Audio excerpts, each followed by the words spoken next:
Enjoy Korean street food at home with 2 delicious tteokbokki dishes. Heat the stock. Gochujang, gochugaru, honey, sesame oil, and onions. Stir until combined. Got dashi? Go ahead and use it instead of chicken stock powder. Add the rice cakes and fish cakes. Bring to a simmer. If using cooked and frozen tteokbokki, just heat it. Don't simmer it. It can get overcooked.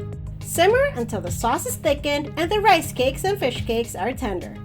This can take 5 up to 10 minutes, but the wait is worth it. Before removing from the heat, add the quail eggs so these can heat up and get coated in the spicy sauce. Transfer to a bowl. Garnish with quail eggs and some chopped green onions right before serving.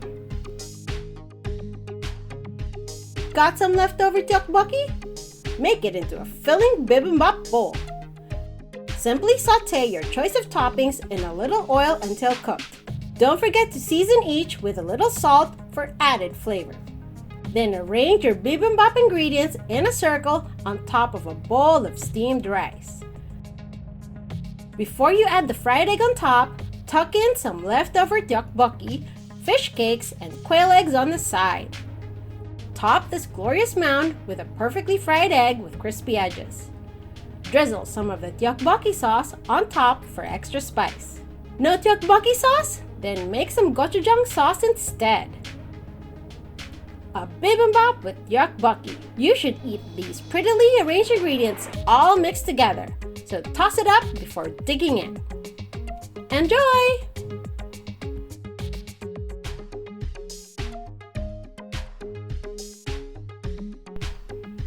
And here's another Korean recipe you might want to try out.